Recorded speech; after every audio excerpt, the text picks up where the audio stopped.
Now, the markets are getting, well, canola market's exciting here once again. And, that we had the wind taken out of our sails on Friday. Trump saying, hey, I'm not going to do, I'm ending all trade talks until Canada removes some of these taxes.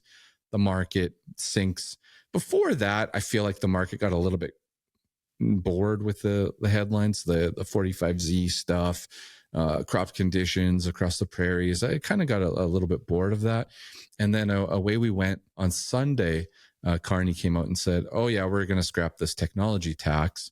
And the market popped up. Conditions turn hot. Maybe there's some of that now supporting this market as well. And we're challenging some of the highs from just a few weeks back. Now, I look at this market setup and I'm not nervous about it yet. And I think the one reason being is that, I talk to farmers from all over the place and I'll get, Ryan, this is the best crop that I've ever seen at this time of year, to Ryan, crop insurance is coming out. I just don't know what level yet. So, there's always that variability out there, but it seems to be pretty extreme here this year, or maybe a bit more in both camps or something like that. It's like one or the other, feast or famine out there. But I was thinking, like, if you were sitting here, and I've been part of some conversations where farms are increasing hail coverage, making plans for fall, getting a plan in place here for the harvest run, and even looking at equipment, and is there any upgrades that need to happen there, any changes, things like that. And so imagine sitting there in July and looking at your crop and increasing your yield while also seeing a market rally. Like that's perfection, right? And so, often the markets will find a high in the spring or early summer. Sometimes you get two cracks at it. But what I want to say here, folks, is that if $750 November canola, if $780, $800 November canola, if it gets there, if that is just something that you can't let pass you by, like if you farmed in 2024, lost some money, and we're like, I want to make that up, and $800 futures are going to do that for me, there's a path here to protect your margin in the next days and weeks. Like, you could sit here in a couple days and say, you know what? I can't afford to not lock this all in at 750. What can I do here? How can I do this without taking on the risk of delivering this? Of course, if you have a broker involved, reach out to them. They'll give you the strategies. But if you don't, you could phone a couple companies out there and do a no price established put option. They probably have different names for them, but essentially it's a put option with no basis and no futures. You basically have your strike. And if you don't produce that crop, you just pay back the premium. So if you bought a put for $40 a ton, you just pay that back. And that's it. If you produce the bushels, though, you have to deliver them, right? Yeah, there's a contract there. But if you don't, it's one way to lock in a floor and give yourself, number one, some potential upside in the futures if it continues to rally, but also limits your risk if you can't deliver, if you can't physically harvest it and deliver it. Now, I encourage you to reach out to Bunge, reach out to Cargill, reach out to Viterra and ask them, what the heck is this guy talking about? And see what they come back to you with. You'll be surprised. Back in, was it 2022? I remember going to my dad and my brother and my uncle and my father-in-law and anyone who would listen and say, hey, we can lock in next year's crop.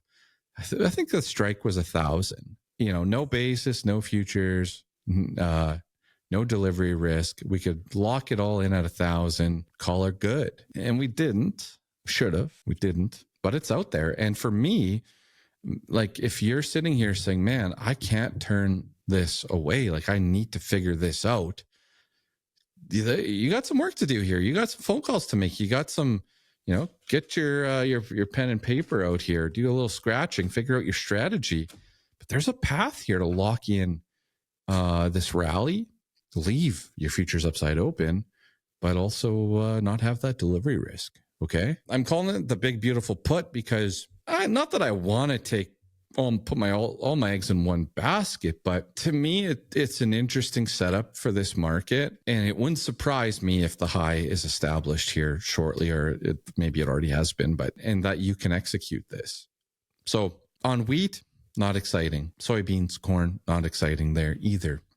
But canola, that's the one to look at. Can't do this on a specialty crop or an unhedgeable crop, but it's there in canola, and maybe it'll be there in wheat this summer. Yeah, we'll see. As of recording, we'd had a heck of a good day today, Minneapolis spring wheat, but I want more.